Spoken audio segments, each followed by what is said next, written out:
Human trafficking may be a big money maker, but if caught, the perpetrator can face up to life in prison. This criminal offense puts a lot of emotional stress on the victims, who are normally foreign nationals looking for a better way of life. As we continue our series going behind the scenes of policing, we examine the impact of human trafficking and the conviction rate. Believe it or not, human trafficking is the second largest money maker in the world, raking in billions of dollars annually. So far this year, at least 3 cases have been recorded here in the Bahamas. The Morning Edition caught up with Detective Constable Carlos Ingram, who gave us more insight into what human trafficking is and the efforts being made to eradicate it here at home. Well, human trafficking is the recruitment, transportation, transfer, harboring, or the use of force, threats, or the recipient of a person, or other means of coercion such as fraud, deception, abuse of power, or possession of vulnerability, or the giving or receiving of payments to achieve the consent of another person, having control over another person for the purpose of exploitation. Detective Constable Maisha Saunders says there are some laws and obligations that must be adhered to when investigating these types of crimes. Now, while revealing women from foreign countries are usually the victim, Saunders says the conviction rate over the years has been pretty good.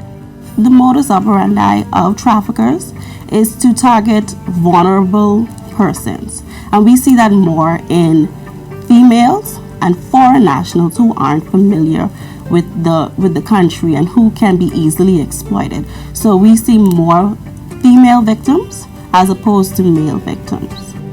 Yes, this bodes well for the Bahamas judicial system, but as inspector responsible for human trafficking, Altaida Bowles explains, screenings and factoring all elements into the investigations is key.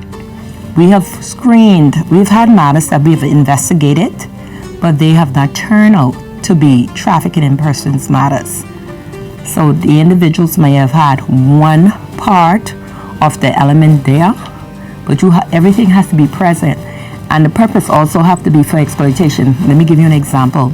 Say I bring you into this country, and I told you you're going to come here to work in a hotel as a maid, and then when you come, I say, hey, you're going to have sex.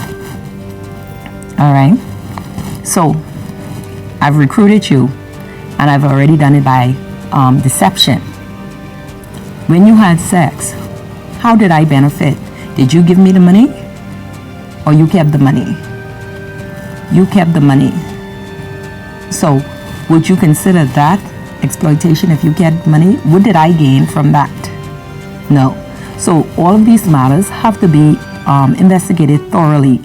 Bowles adds that what's even more interesting is that translators from non-English speaking countries are making big bucks to serve as translators, at times pulling in a whopping $2,000 per week.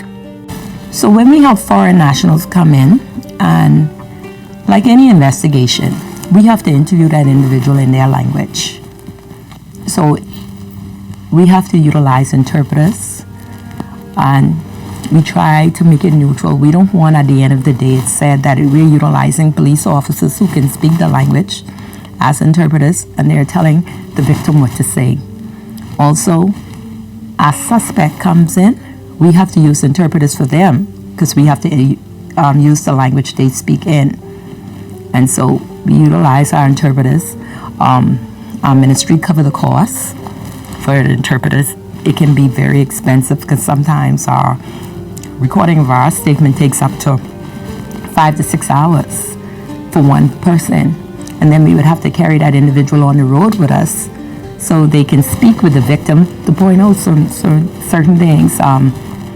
One weekend we paid somebody over $2,000, so it becomes very expensive, but this is the obligation the country take on.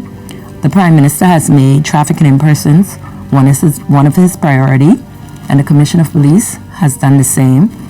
He has encouraged all the individuals in the unit, and he supported the unit by allowing our unit to travel throughout the Commonwealth of the Bahamas, sensitizing officers and the community at large on human trafficking.